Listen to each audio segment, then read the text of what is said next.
Tudo bem? Boa noite, professor Sérgio. Boa noite, Prazer, tudo bem?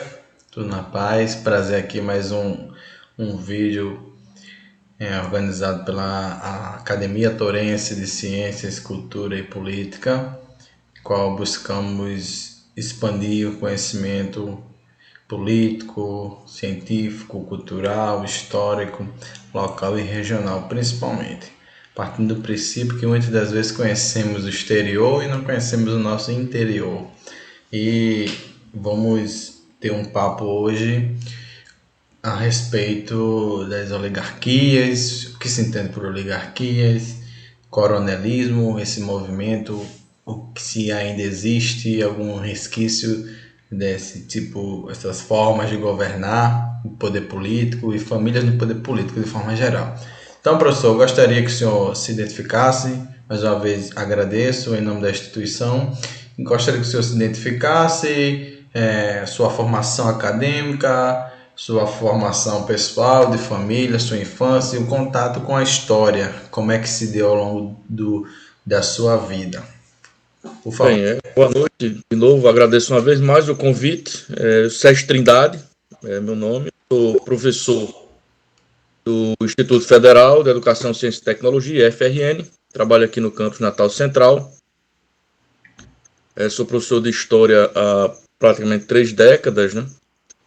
E sou formado, graduado em Economia, História, Filosofia e Comunicação Social, com mestrado na área de Ciências Sociais e o doutorado na área de Ciência da Comunicação. Apesar dessa formação um pouco aberta, meus focos de estudo são basicamente história política, né, ciência política, né? Eu trabalho mais com isso aí e na área de comunicação social. Nascido aqui em Natal, mas de família de interior, né? Minha família, parte de mãe, é do Oeste, e Upanema, mas parte da família terminou migrando para o Seridó, Florânia, e meu pai é de Angicos, né? Então, minha família é de interior, mas meus pais terminaram sendo obrigados a vir para Natal para que eu e minha irmã pudéssemos estudar, né? Minha irmã é economista. Aí, como eu disse, o primeiro curso que eu fiz foi o curso de economia, apesar de nunca ter exercido diretamente a profissão. E terminei enveredando pelo ensino, né? Da licenciatura. E leciono há quase 3 décadas. Lecionei em algumas escolas particulares de Natal, universidades, faculdades privadas. E sou professor do Instituto Federal, do IFRN, desde 2007, na disciplina de História. E em alguns anos eu também lecionei no próprio Instituto Federal, Filosofia e principalmente Sociologia. É isso aí. Então, em linhas gerais, é essa apresentação. Não sei se ficou faltando alguma coisa. Ótimo, muito bom. Então, vamos direto ao ponto, direto às perguntas. Primeira pergunta, professor. A origem histórica dos termos oligarquia e coronelismo, o que se entende, o que os estudos atualmente entendem por esses termos? Bem, Tenório, o termo oligarquia está associado a. Na verdade, o termo arquia está associado à quantidade. Né? Na verdade, não exatamente a quantidade, mas a quem, né? O quantos efetivamente exercem o poder. Né? Na oligarquia, a origem do poder está na mão de poucos. Né? São poucos que efetivamente exercem o poder político. E coronelismo é um fenômeno histórico, datado, né? O maior estudioso, inclusive, o data, né? Que o cara que inicia a formulação do conceito, que é Victor Nunes Leal, uma obra famosa, escrita no final dos anos 40, chamada Coronelismo, Enxada e Voto. Ele data o fenômeno como tendo ocorrido, Caiu aqui o meu. Vou só arrumar aqui, porque caiu aqui o celular.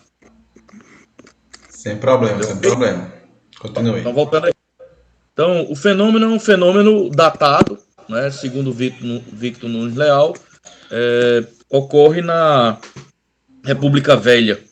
Né, ele situa o início ali no início da década de 90 do século XIX, e o fim ali por volta de meados da década de 30, quando o regime de Vargas vai centralizando cada vez mais o poder, né, nas mãos do presidente da República, né, no Rio de Janeiro, a centralização do poder político e retirando esse poder, via de regra, das lideranças políticas municipais, que eram genericamente conhecidas como coronéis, né?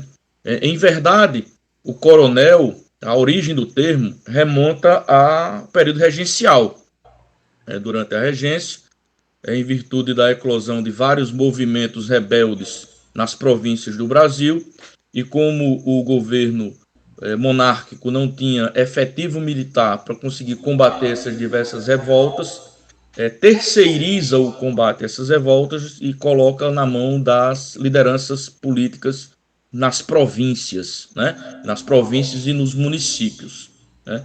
E termina entregando a essas lideranças que vão montando tropas, né? A Guarda Nacional, né? A Guarda Nacional é criada, e aí vai entregando na mão dessas lideranças políticas que vão organizando as tropas, essas lideranças vão recebendo patentes, né, militares da Guarda Nacional, tenentes, capitães, majores e coronéis, né? Quanto maior o efetivo, maior o controle e o efetivo militar, ou paramilitar, que essas lideranças vão montando, maior a patente que ele vai ter. E a gente tem alguns municípios ainda hoje pelo interior do estado que remontam aos termos, né? Tenente Laurentino, Tenente Ananias, Coronel Ezequiel, né? Esses caras não eram efetivamente, não tinham patentes militares, né? Mas paramilitares, né? Que eram da Guarda Nacional.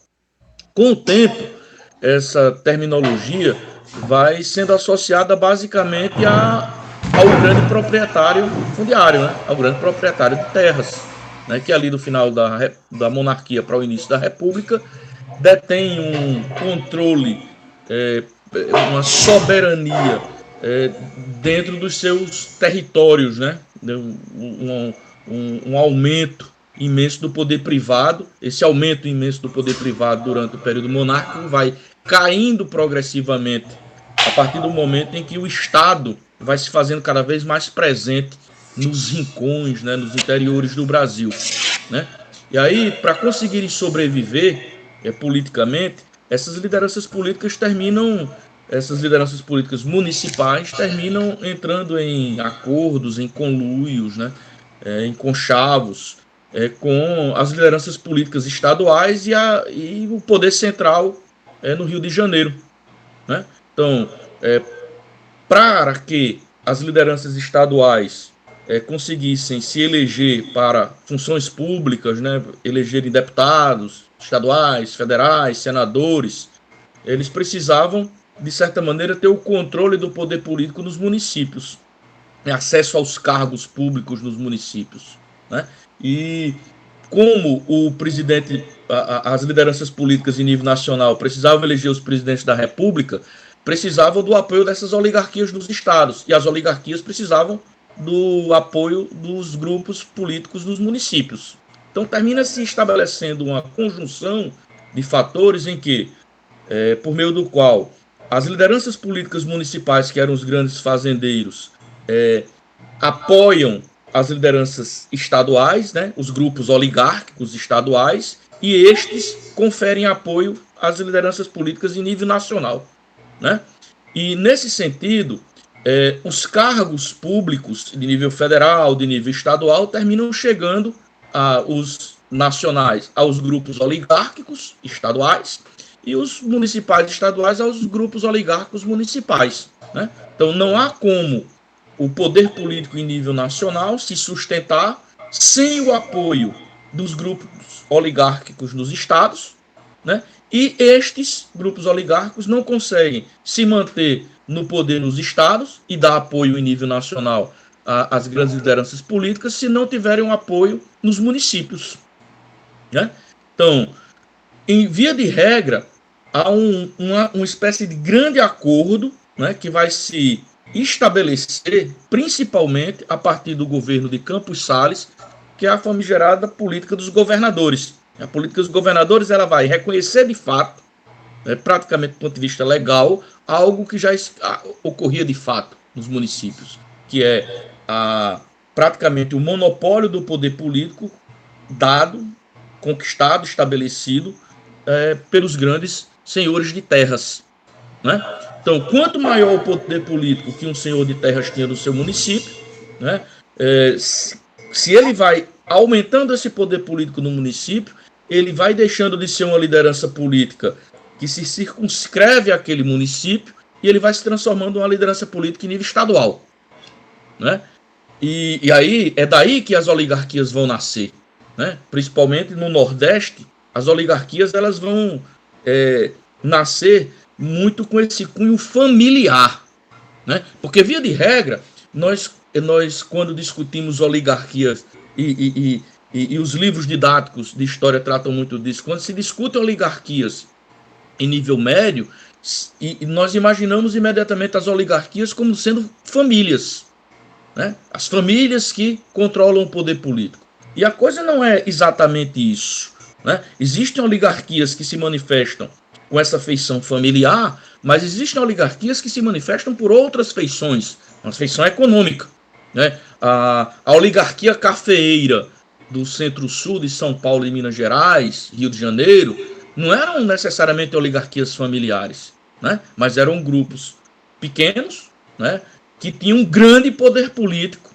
dentro dos seus estados, e como esses estados eram economicamente muito fortes, essas lideranças terminavam se transformando em lideranças que rompiam os limites dos seus estados e passavam a ser lideranças nacionais, né? Da mesma maneira que isso acontece do nível estadual e rompe para o nível nacional, acontece do nível municipal para o nível estadual, né? Então, os grandes fazendeiros, os coronéis, os grandes proprietários de terras que extrapolam os limites dos seus municípios, deixam de ser lideranças políticas municipais e se transformam em lideranças políticas estaduais, podendo chegar, inclusive, a serem lideranças políticas nacionais, né? Então, dentro deste caldeirão político aí, é que coronéis em nível municipal, oligarcas em nível estadual, vão entrar em conchavos, em acordos, para conseguirem manter o poder dentro dos próprios grupos, né? Sem que haja nenhum tipo de circulação, nenhum tipo de elemento externo a estes grupos oligárquicos que consigam chegar efetivamente ao poder. Tá entendendo? Então, esse modelo de oligarquia que está em grande medida assentado na posse da terra, né, daí é que vem a ideia do coronel tradicional, né, essas lideranças políticas que o poder político e econômico vem ligado à terra, né, vão dominar politicamente o país, os estados e os municípios durante praticamente 3, 4 décadas, né, até que em 1930 há uma ruptura no sistema, né, uma ruptura no modelo, na estrutura que foi erguida ali na década de 90 do século XIX, e aí vai haver uma circulação. Novos grupos políticos vão emergir, né? E daí novos grupos oligárquicos vão surgir. Não mais o monopólio fica na mão desses grandes proprietários de terras. Ok? Muito bem. Passando à segunda pergunta, inclusive eu acho que é um desdobramento, né, desse termo. Quais famílias se destacaram no poder político do estado do Rio Grande do Norte, né, ao longo do século XX? Olha, como eu falei aqui há pouco tempo, a ideia de oligarquia no Nordeste está muito associada à ideia de famílias, de grupos familiares, né? Você é de Touros, né? Eu sou minha família é de Upanema, Florânia, Angicos, né? E quando nós estamos nos municípios, nós temos essa percepção maior dos grupos oligárquicos como estando associados a famílias. Então é a família A, Florânia, é a família Laurentino e a família Nobre que disputam o poder político, né? E isso há muito tempo, né? Se nós pensarmos no Estado, quais são os grupos familiares aqui no Rio Grande do Norte que até pouco tempo, e ainda de certa maneira continuam, brigando politicamente. Maia e Alves. Né? Se você vai para cada um dos estados do Nordeste, você vai percebendo essa feição familiar. Né? Só que essa feição familiar, de certa maneira, ela embute uma feição econômica. Né? Porque a força política desses grupos não está associada, ela não existe por si só. Né? Ela está vinculada a um poder econômico, de certa maneira. Então, é desse poder econômico que as lideranças políticas elas vão se transformar em lideranças políticas efetivamente. Né? Então, quando a gente pensa aqui no Rio Grande do Norte, durante o século XX, todo século XIX, século XX, nós tivemos determinadas riquezas econômicas. Né? Num primeiro momento, nossa grande riqueza econômica foi o açúcar. Né? Então, como o açúcar, de certa forma, dominou uma parte a pauta de açúcar e o sal, né? Dominou a pauta de exportações da economia norte-riograndense, ligado aos interesses açucareiros e salineiros, vai emergir um grupo familiar, um grupo oligárquico que estará no poder político na defesa desses interesses econômicos. Né? E aí, a família que vai tomar para si a tarefa de advogar os interesses econômicos desses grupos aí é a família Albuquerque Maranhão. Então, no início do período republicano, a família Albuquerque Maranhão é a família que vai monopolizar o poder político aqui no estado. Por trás dela, como eu disse, existe uma oligarquia econômica. Os Albuquerque Maranhão, eles aparecem como uma oligarquia familiar, mas por trás dela existem interesses econômicos, de grupos oligárquicos econômicos, né? Vinculados aos interesses do açúcar e do sal. Né? E existe em torno da oligarquia Albuquerque Maranhão grupos oligárquicos que defendem os seus interesses em determinadas regiões do estado. Né? Vão estar defendendo os interesses do algodão, vão estar defendendo os interesses do gado, e assim por diante. Né? O grupo mais forte é o Albuquerque Maranhão, porque defende os interesses do setor econômico mais forte naquele momento. Né?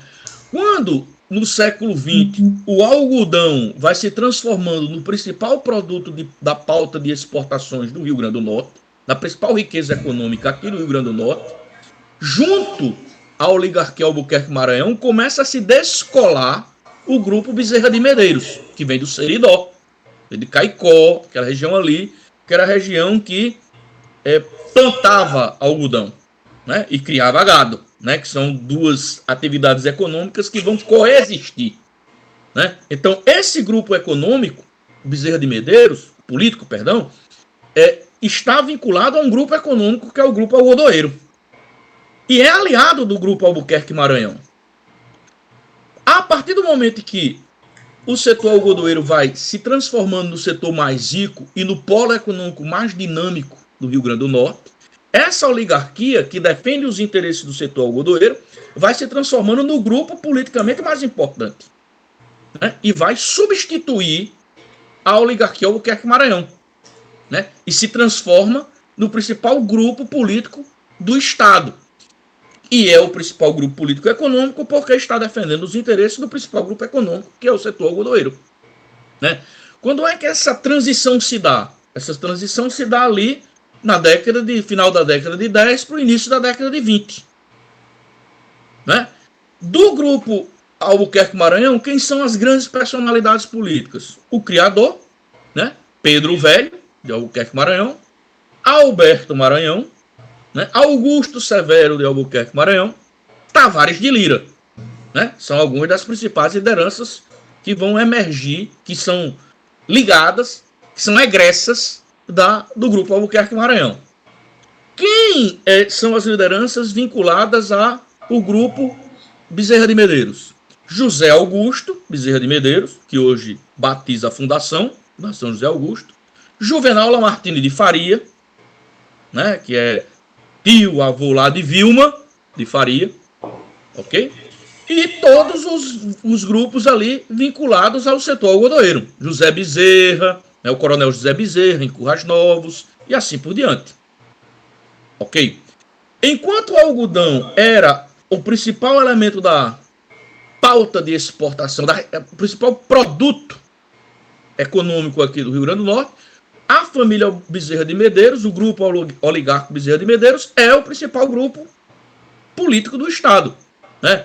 Quando José Augusto, João Martini vão envelhecendo, eles vão sendo substituídos por outras lideranças vinculadas ao interesse, dos quais o mais importante é Dinarte Medeiros Maris. O Dinarte Maris. Certo. Ligado ao grupo de Dinarte, né, pós Estado Novo, pós 1945, vão surgindo novas lideranças políticas que não necessariamente estão vinculadas aos interesses da terra, mas vão estar ligadas aos interesses de comerciantes, de pequenas indústrias que vão surgindo aqui no Rio Grande do Norte, ou de uma burguesia urbana, né? Porque essa burguesia rural era meio aristocrática, né? O pessoal vinculado mais à terra, aos interesses fundiários e tudo mais.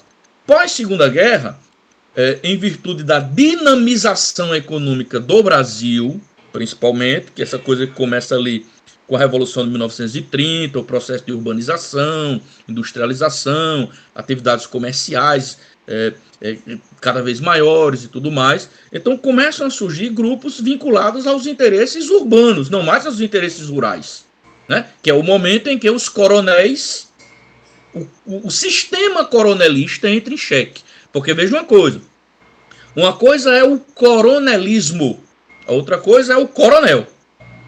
Para os autores clássicos que estudam aí o fenômeno, o coronelismo ele se acaba na década de 30. Mas os coronéis não se acabam, eles continuam existindo.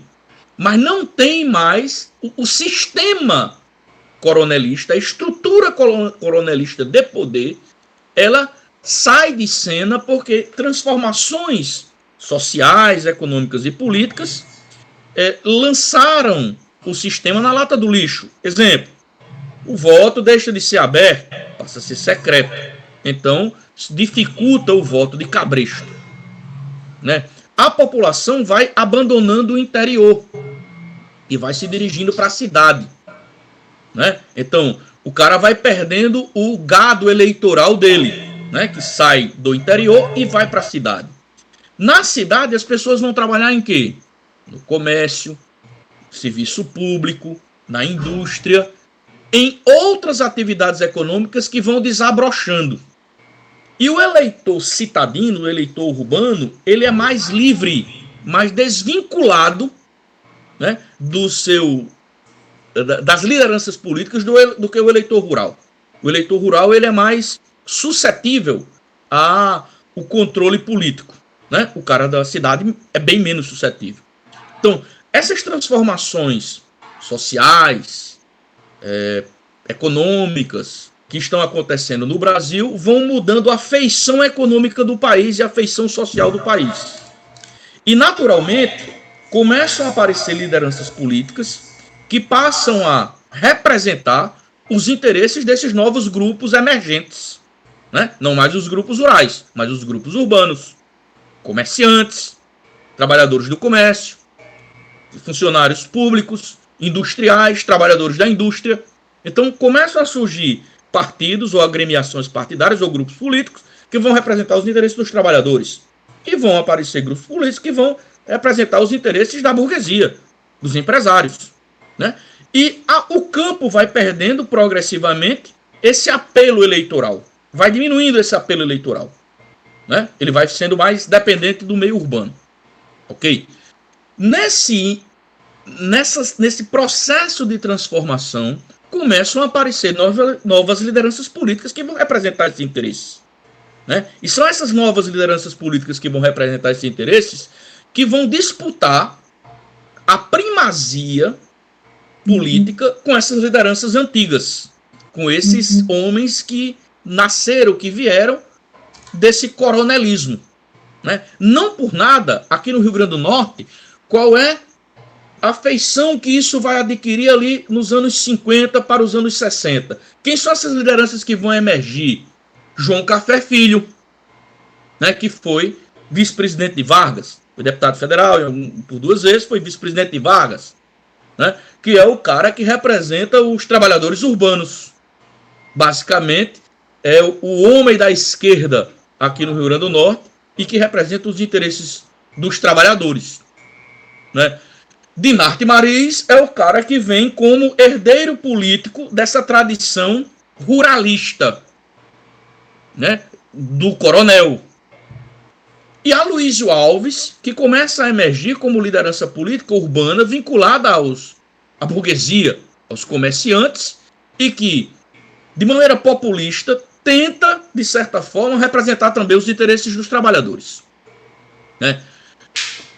Politicamente, no final dos anos 50 para o início dos anos 60, o Rio Grande do Norte vai ser dividido em 2 grandes forças políticas oligárquicas de feição familiar e representando os interesses desses grupos aí econômicos. Dinarte de Medeiros Mariz, que é o cara que representa o mundo mais tradicional, agrário, rural. E Aloysio Alves, que representa esse mundo mais urbanizado, mais urbano, e algumas lideranças do meio rural que têm um vínculo muito forte com esse meio urbano. Ou dito de outra forma, comerciantes de interior, tá certo? Ou pessoas, proprietários de terras que vendiam produtos que eram matéria-prima para para essa indústria nascente aqui, ou para o comércio nascente aqui. Então você vai ter Aloysio e Dinarte representando esses 2 grupamentos aí, ali pelo final dos anos 50 e início dos anos 60, né? E são oligarquias familiares, que aparecem como famílias, com lideranças familiares, Dinarte e Aloysio, mas que, de certa maneira, representam esse processo de transformação econômica, social, que está acontecendo no Brasil ali no final a partir dos anos 40, entrando pelos anos 50 e ali pelos anos 60. Esse processo de urbanização pelo qual o país vai passando, né? Então, são esses 2 grupos que, de certa maneira, nascem no mesmo canto, né? Veja bem, o Bezerra de Medeiros, de onde veio Dinarte, está vinculado ao Albuquerque Maranhão, né? E rompe, entre aspas, com o Albuquerque Maranhão a partir do momento que o algodão vai se transformando no principal produto econômico do estado. Aloysio também nasce vinculado a esse grupo Bezerra de Medeiros, né? Portanto, próximo a Dinarte.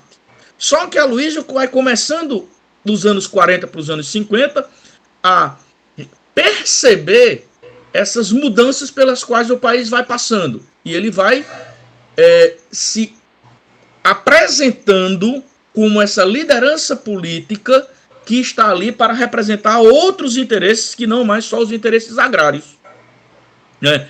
Não por nada você vai tendo, dos anos 60, Dinarte Mariz descendo a ladeira e Aloysio Alves subindo a ladeira, né? Por qual motivo? Porque o Brasil vai deixando de ser um país rural, o Rio Grande do Norte também, né? No Brasil, deixando de ser uma área rural e transformando uma área urbana. O ruralismo, que é representado aí por Dinarte, vai caindo, e essa coisa da urbanização de Aloysio vai emergindo, né?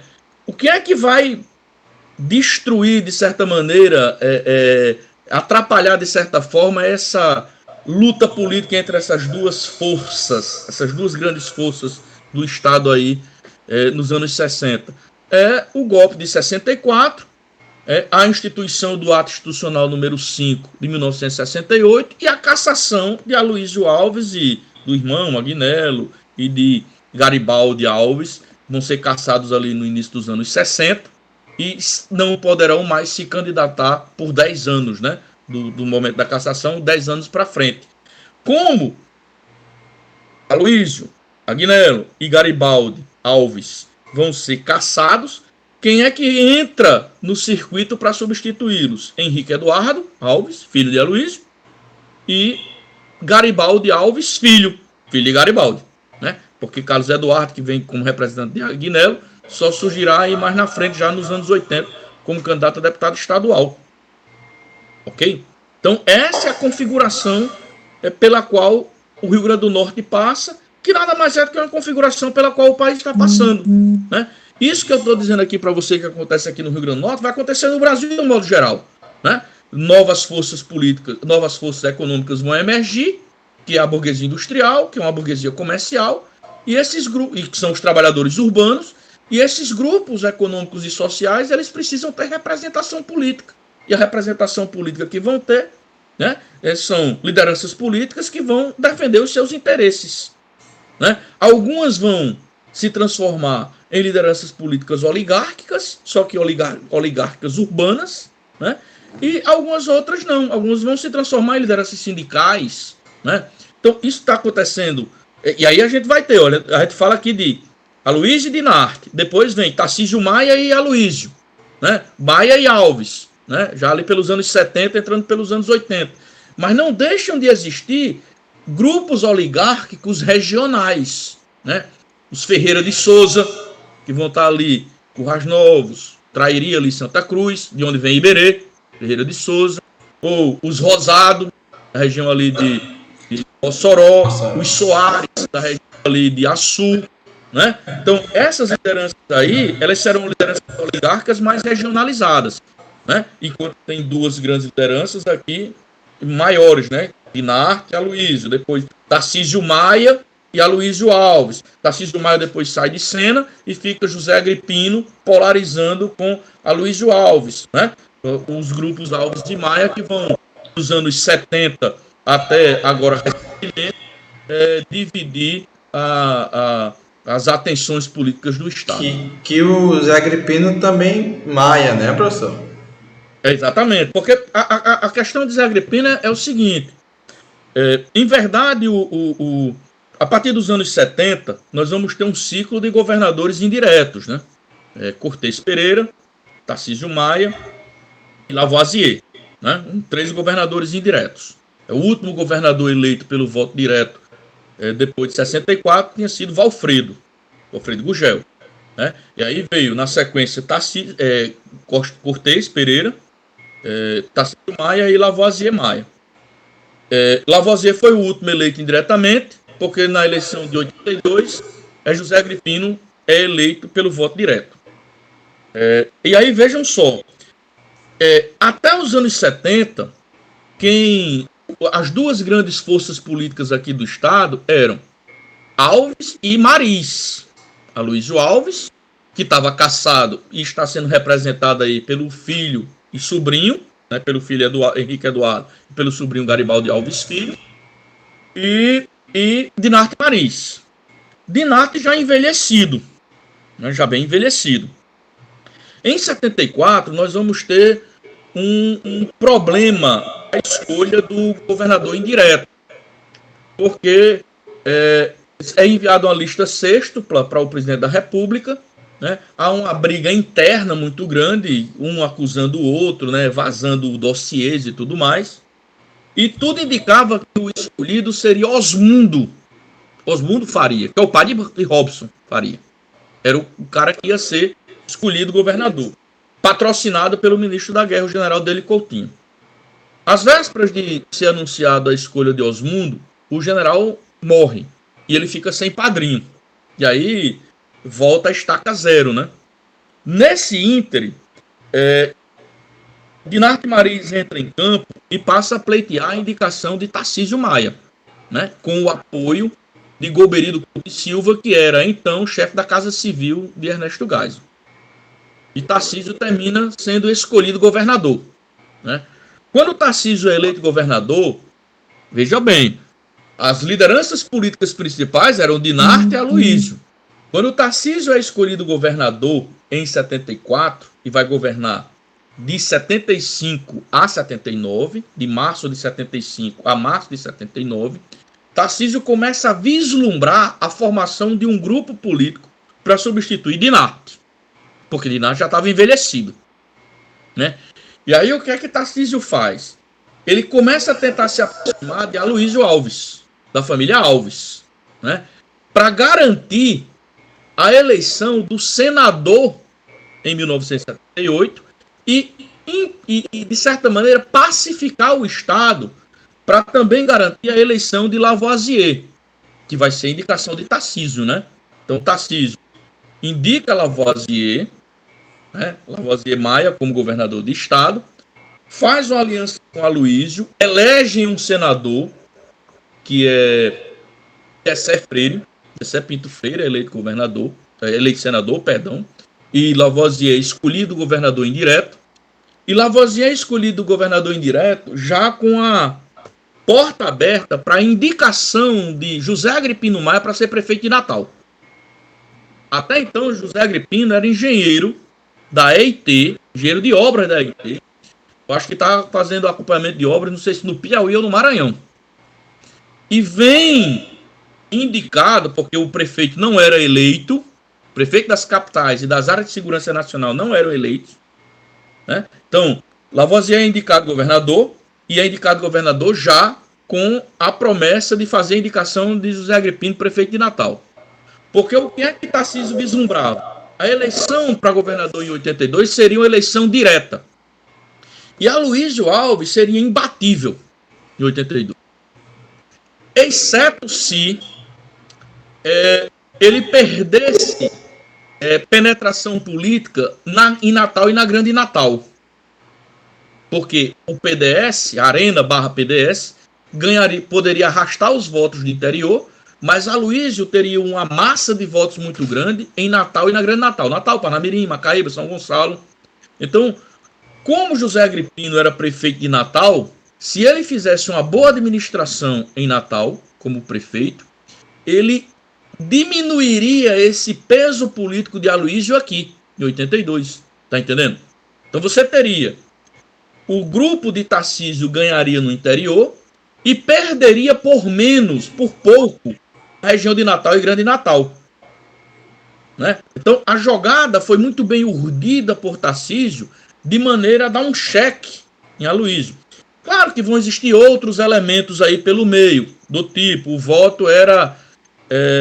você tinha de votar na chapa de baixo a cima, né? De vereador, prefeito, você tinha de votar no mesmo partido, no candidato do mesmo partido.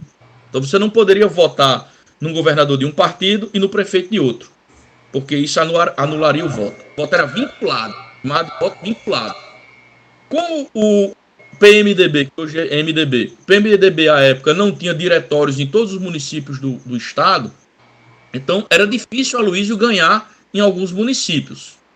Né? Daí teve urna que ele teve um voto contra 143 votos de José Agripino. Então ele perderia por uma lavada no interior. Mas ele ganharia em Natal e na Grande Natal. E aí qual era a maneira de evitar a vitória dele no Natal e na Grande Natal? Era se José Agripino se fortalecesse nessa área aqui. Daí o que é que acontece? Lavoisier indica José Agripino, derrama dinheiro, né, para a construção de obras durante o governo de José Agripino. Eram obras, por vezes, feitas com dinheiro do Estado, mas a inauguração era feita pelo prefeito da capital. E aí, como a inauguração era feita pelo prefeito da capital, a popularidade de José Agripino vai crescer imensamente em Natal e regiões circunvizinhas. Né? E aí, quando a eleição sai em 82, ele vence Aloysio Alves por 116 mil votos de maioria, uma maioria assim esmagadora, né? E aí consolida de vez a oligarquia Maia como grupo adversário dos Alves, né? É daí que os Maia e os Alves vão disputar tete a tete durante muito tempo a primazia política de Natal, né? E no interior, Bacurau versus Arara, né? Que é justamente, professor, né? Emendando aqui, a outra pergunta seria: durante a década de 90 e o início dos anos 2000, se houve mudanças entre essas famílias e como elas ocorreram, houve pouquíssimas mudanças, pensando no governo do estado, os senadores, os deputados, enfim, de forma geral.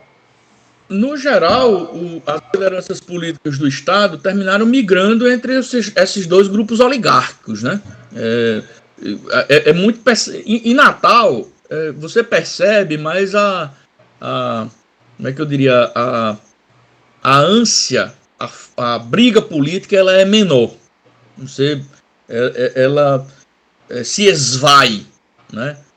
No interior, essas rusgas políticas elas são muito mais fortes, né? Então, por vezes, Arara não fala com Bacurau no interior, né? Durante o pleito, há desavenças sérias e amigos praticamente romperem a amizade durante um certo tempo, né? Até que a eleição passe, as feridas cicatrizem, né?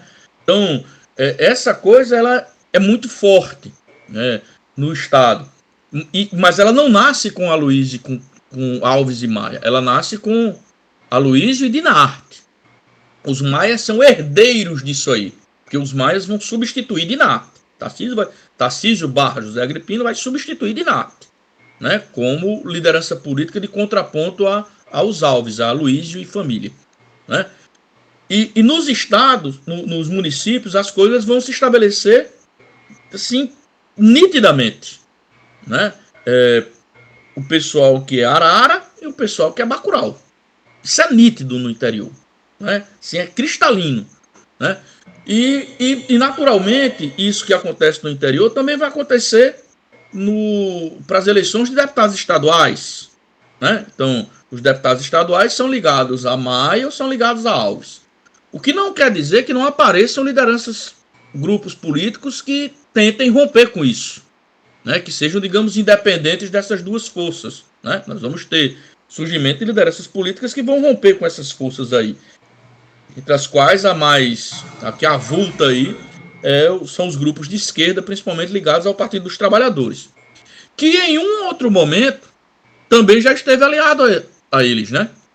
Então você não tem como, você diz, olha, os partidos de esquerda romperam, né, com essa briga política aí e não estavam nem com um nem com o outro. Não é bem assim, né? Eles se apresentam até como alternativa anti-oligárquica, mas em vários momentos o PT esteve com Vilma de Faria, que é egressa da família de Juvenal Lamartine de Faria, que é parente de Narco Mariz, tá certo? E que foi casada com Lavoisier Maia. Portanto, é ligada aos Maia, né? Em alguns momentos, o PT esteve ligado à família Alves, né? Ligado a Henrique Eduardo Alves, a Garibaldi Alves, né? Então, alguns grupos de esquerda se apresentam como alternativas, mas em um outro momento eles terminam sendo fiel da balança. Eles entram na briga oligárquica de um lado ou de outro, tá certo?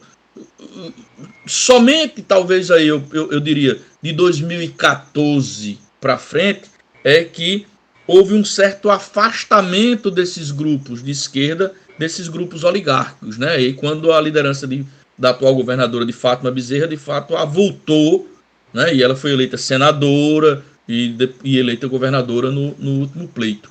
Mas, via de regra, as lideranças estão muito próximas aos oligarcas. Conectadas.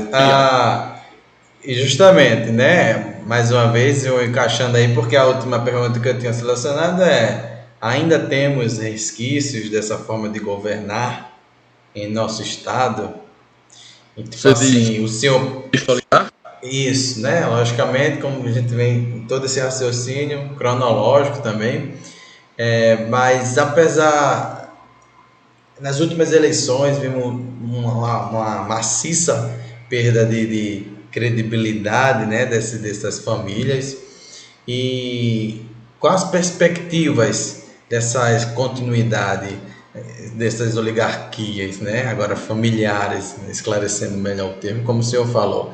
Será que pode haver essa crescente de separação de novos nomes, né? Logicamente é possível, mas qual a sua perspectiva? Eu não confio muito nessa coisa da política livre das oligarquias. Eu sou leitor de uma tríade de autores, dois italianos e um alemão, que elaboram a famosa teoria das elites, ou o elitismo, que são Caetano Mosca, que vai escrever Elementos da Ciência Política, né?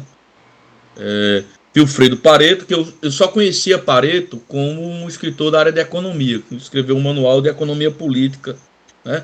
Somente nos anos 2000, início dos anos 2000, é que eu entrei em contato com o Tratado de Sociologia Geral dele, que eu só consegui achar em francês, diga-se de passagem. Eu estou até com ele aqui, são 2 volumes, né? O bicho pesa quase 4 quilos aqui. Eu só conheço em francês, eu nunca vi em outro, nunca não entrei em contato em outro idioma. E um alemão chamado Robert Michels, que eu também estou com o livro dele aqui, para uma sociologia dos partidos políticos na democracia moderna. Esses caras, de um modo geral, assim, sintetizando, eles dizem o seguinte: não existe, mesmo nas democracias, a possibilidade de se fazer política sem ser dentro das oligarquias. Né? Via de regra é esse. Porque eles dizem o seguinte: quem governa, ao final, é uma minoria. Não é a maioria que governa. Quem governa é uma minoria. A maioria vota. Mas quem governa, efetivamente, é uma minoria. E é uma minoria que eles chamam, via de regra, de elite. Há uma elite que governa. E essas elites, elas se revezam. Né? Pareto vai chamar isso aí de um processo de circulação das elites. Né? As elites circulam e elas vão se substituindo, mas elas vão mantendo, né, esse mesmo jogo, né, de circular, de se substituir, virão outros, e esses outros não saem que não seja da elite. Né? É comum, por exemplo, só para ficar no exemplo claro, grupos políticos mais de esquerda dizerem o seguinte: olha, a elite brasileira, a elite isso, a elite daquilo, né? Mas essas pessoas, muitas dessas pessoas que falam isso, são membros dessa elite política. É gente que está na ponta das discussões políticas há 30, 40 anos. Né? Os caras estão aí. Para dar um exemplo claro, o ex-presidente Lula frequentemente aponta essas lideranças como elite. Mas Lula é da elite política. Ele é da elite política. Ele está aí há 40 e tantos anos, né, participando das grandes discussões políticas do Brasil. O cara foi presidente da República 2 vezes, presidente do maior partido de massas da América Latina. Né? Então, esse cara é o quê? Ele é uma pessoa da elite política do país. Ele disseu, e assim por diante. Né? Então, no mesmo nível de Fernando Henrique, de Ulisses Guimarães lá atrás, de José Sarney e assim por diante. Não é uma questão de dinheiro, não é uma elite econômica, mas é a elite que manda, são os grupos que mandam politicamente no país. Né? Então não existe regime político que não seja efetivamente exercido por grupos oligárquicos. Qual é a feição que esse grupo oligárquico terá? Aí é outra coisa. Ele vai aparecer como grupo familiar, né? Ou ele vai aparecer como grupo econômico, né? Qual é a feição que esse grupo terá? Mas que ele é um grupo oligárquico, né? Que permanece a essência oligárquica, né? Exatamente, né? Porque é preciso se desligar dessa ideia de que a oligarquia é família. A oligarquia não é família. A oligarquia pode se apresentar como um grupo familiar. Ela pode aparecer como um grupo familiar, mas ela não é a família. Família não é em si a oligarquia. É uma forma, é uma manifestação oligárquica, a manifestação familiar. Mas existem outros elementos aí por trás. Né? Então eu confio muito, leio muito, gosto muito desses autores, Caetano Mosca, Vilfredo Pareto e Robert Michels, porque eles mostram muito de como essas coisas de fato ocorrem, certo? Como mesmo os partidos de massa são dominados por grupos oligárquicos, né? E se você pega, por exemplo, eu falo de partidos de massas, nós temos um grande partido de massa no Brasil, que é o Partido dos Trabalhadores. Se nós pegarmos aqui no Estado, quais são as lideranças políticas do Partido dos Trabalhadores que estão aí e há quanto tempo? Né? Somente entre eles. Tá certo? Quais são as grandes lideranças políticas do Partido dos Trabalhadores no Brasil? Né? E há quanto tempo esses grupos estão aí somente entre eles? Eles controlando a estrutura política do partido. Né? Então, não tem como você fugir efetivamente do controle oligárquico na política. Mas o senhor acharia ou pensa que isso seria uma estratégia? Essa confusão seria proposital entre confundir o nome oligarquia com família para que tire o foco? Isso, porque aí você fica mais fácil você criar a narrativa, né? Porque você começa a dizer, olha, nós lutamos contra a oligarquia A, e a oligarquia A é a família A, tá certo? Nós lutamos também contra a oligarquia B, e a oligarquia B é a família B, tá certo? E por vezes se mascara o que talvez alguns desses grupos oligárquicos tenham feito no Estado. Vou dar um exemplo. Há pouco tempo nós comemoramos 50 anos da Universidade Federal do Rio Grande do Norte. Né? Eu quase não ouvi ou não li nada com referência a quem foi o criador dela. E quem criou a Universidade do Rio Grande do Norte inicialmente foi Dinarte Marís. Né? E quem federalizou foi Dinarte Marís. Tá certo? Ora, é estranho que um oligarca ligado aos interesses do meio rural tenha criado uma universidade. Tá certo? Porque a rigor, o que é que se pensa? Que as oligarquias familiares, ligadas a interesses rurais principalmente, não têm interesses na melhoria do nível educacional da população, né? Na melhoria do nível cultural da população. E como se explica que um oligarca como Dinarte tenha sido o criador da Universidade do Rio Grande do Norte e da federalização da Universidade Federal do Rio Grande do Norte? Da transformação da Universidade do Rio Grande do Norte em Universidade Federal. Né? Então, é muito estranho que você... quer dizer, é muito estranho não. É racional o discurso, melhor dizendo, de você identificar o oligarca como atrasado. Né? E associá-lo a um grupo familiar. Sem que você perceba que a sua atuação dentro da lógica política é uma atuação tão oligárquica como a atuação daquela liderança familiar. Tá entendendo?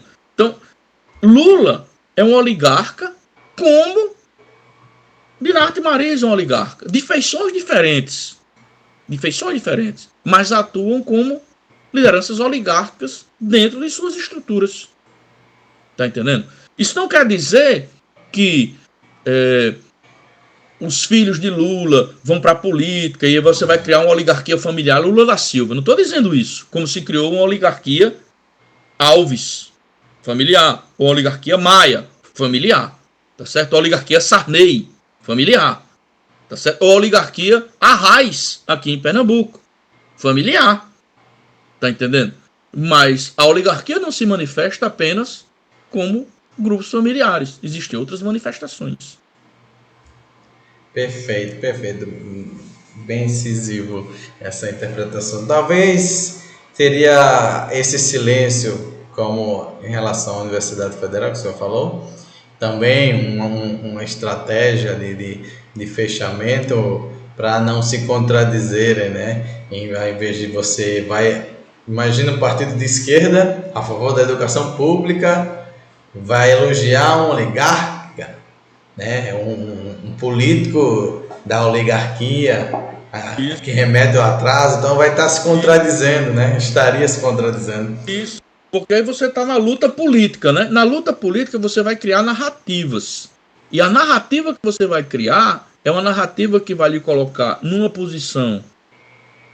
boa posição, e você precisa colocar o seu adversário numa posição ruim. Como você não pode, portanto, chegar e dizer, olha, vamos reconhecer que Dinarte foi o cara que criou a universidade.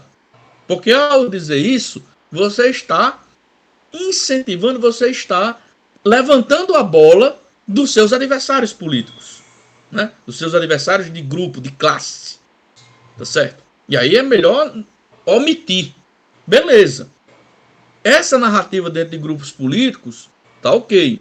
Mas, por exemplo, por que a universidade não reconheceu isso? A universidade podia ter reconhecido isso.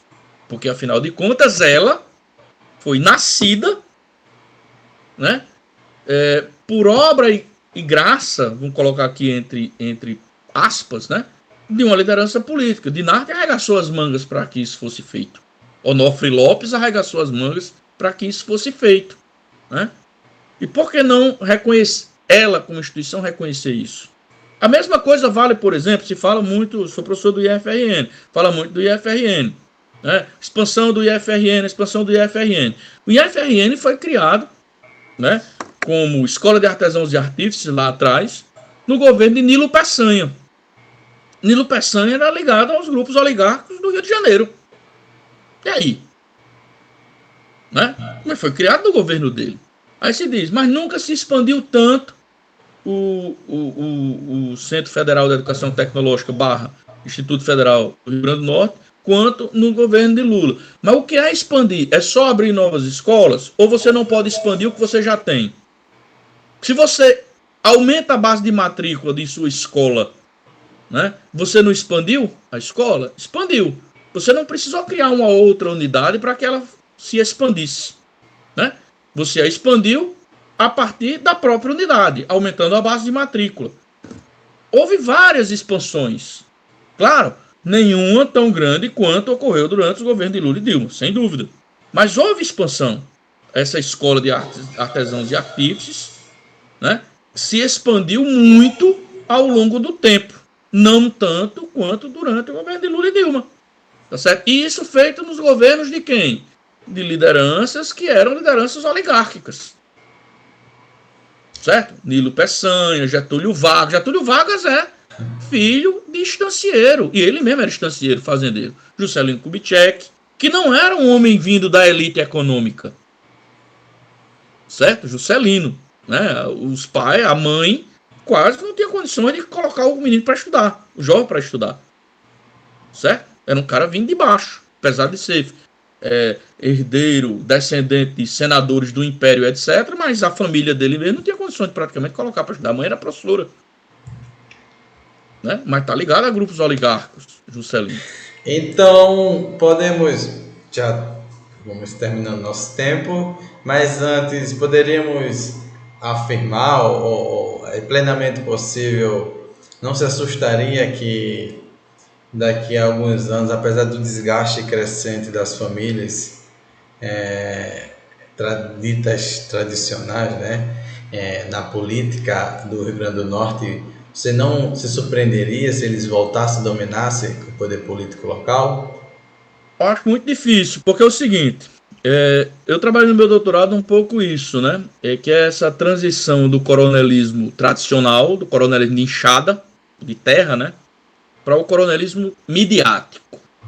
Né? A partir do momento em que o Brasil vai passando por um processo de urbanização, a terra vai deixando de ser a fonte de poder político e a fonte de poder político passa a ser os meios de comunicação. Desculpa, mas esse coronelismo, você falou coronelismo de enxada, midiático. E agora o midiático seria a expressão máxima os bolsonaros? Aí é uma outra coisa, veja bem. Porque, na verdade, eu ia trabalhar coronelismo eletrônico, que era só pelos meios de comunicação eletrônico, né? Televisão, rádio, certo? Porque, veja bem, quando o Brasil vai passando por processo de urbanização, até a população vai saindo do campo e vai se dirigindo para a cidade, né? Ora, se a pessoa abandona o meio rural e vem para a cidade, a terra vai deixando de ser a fonte de poder, que era durante a República Velha. Você tinha o morador lá na terra e o cara era seu eleitor, né, seu afilhado, né? Era o voto de curral, o voto de cabresto. A população vai indo para a cidade, e ela vai se tornando mais livre. Mas ela vai se tornando mais livre, você não tem um controle direto sobre ela. Mas como é que você pode influenciá-la? Por meio dos meios de comunicação. Através dos meios de comunicação. Numa população iletrada como a nossa, quais são os meios principais? Rádio, no primeiro momento, e televisão. Então, o controle de rádio e televisão são jornal menos, né? Porque nossa população é iletrada, né? Então, rádio e televisão. O controle dos meios de comunicação vai permitir que os seus donos, os radiodifusores, passem a influenciar o voto, passem a influenciar comportamentos. Então, a terra deixa de ser a fonte de poder do coronelismo tradicional. E qual é a nova fonte de poder? Rádio e televisão. Certo? Que é o coronelismo eletrônico. Eu chamo de coronelismo midiático, porque além do rádio e da TV, você vai ter também os jornais. Porque como é que a opinião pública se forma? A opinião pública se forma dos melhor informados, dos mais bem informados, para os menos informados. Então, as pessoas não sabem ler. Mas quem sabe ler, lê e vai dizer o que leu nos cantos para onde vai. E vai terminar influenciando aqueles que não leram. Então eu amplio, em vez de tratar só do rádio e TV, eu trato também de jornal. E eu falo coronelismo midiático. Certo? Isso está na mão de quem? Isso vai estar na mão de determinados grupos econômicos. Né? Que em alguns estados, esses grupos econômicos são familiares. Né? Então você vai ter famílias dominando rádios, jornais e televisões. Correto? Aqui, Alves, Maia, Carlos Alberto, né? Geraldo Melo, correto? Esses caras foram donos de rádio e de televisão e de jornais. Então, eles terminam, de certa maneira, influenciando a opinião pública. José Adécio abriu uma rádio lá em Touros. Hein? José Adécio abriu uma rádio lá em Touros. Exatamente. E aí, vários desses que têm que atuam em determinados municípios vão abrir rádios em vários municípios. Certo? Você deu a José Adécio, em Touros, e em outros municípios também. Com a internet, esse sistema começa a entrar em curto-circuito. Porque não há mais controle centralizado sobre o meio. Porque a internet ela é anárquica. Né? Então, qualquer um passa a ser um radiodifusor. Qualquer um passa a ser uma televisão ambulante. Concorda? Não é mais a televisão só que passa a imagem. A gente está aqui numa televisão. Né? A gente está aqui numa televisão. Então, a internet ela é anárquica. Né? E como a internet ela é anárquica, esses grupos oligárquicos, que são detentores de meios de comunicação de massa, não têm mais o controle sobre a mídia, ou sobre as mídias. Porque a principal das mídias, né, eles não têm controle, que é a internet. Aí, vez por outra, fiquem lá, alguém apareça com a ideia de estabelecer um controle sobre a internet. Né? Porque a internet praticamente pôs de pernas para o ar aquela forma de fazer política, né, que substituiu aquela outra forma de fazer política. A forma de fazer política lá de trás era com controle da terra. A forma de fazer política mais para frente era com controle dos meios de comunicação de massa. Hoje, você não necessariamente precisa ter controle dos meios de comunicação de massa. Ainda que eles sejam muito importantes, e o que a gente está vendo é isso, né? Que eles ainda têm uma importância muito grande, mas eles não são mais monopolizadores do processo. Então, e aí pode surgir fenômenos como a conversa que você tem do Bolsonaro, como essa última hipótese, exatamente. Né? E aí você aparece. Kelps aqui, Kelps em Natal. O senador. Qual é o nome? Steve. O Stevenson, né? Exatamente. Você vai aparecendo fenômenos que estão desvinculados desses grupos e que tem uma penetração muito forte nos meios, nas mídias sociais, né? Redes sociais, sabem utilizar muito bem essa nova tecnologia, né? E conseguem chegar às casas das pessoas sem necessariamente precisar de uma estrutura de televisão. Professor, muito bom. A gente até passou do combinado aqui. Peço desculpa, mas o papo estava muito bom. Muito interessante. A gente não demonizar, eu acredito muito nisso, né? A gente não demonizar a política, os políticos, por causa de casos absurdos que presenciamos, principalmente no caso de corrupção. O caminho é entender, conhecer e compreender a política. Então, foi uma aula, sinceramente, estou aqui muito agradecido 2 vezes por contribuir com a instituição, mas e também para o conhecimento próprio, né? Esses termos, quem dera isso ser incluído nas escolas, né? No nosso ensino médio, principalmente, esses novos termos. Eu me esforço para levar isso. É difícil, né? Você encontra o sistema, né? Enfim, eu só tenho a agradecer mais uma vez.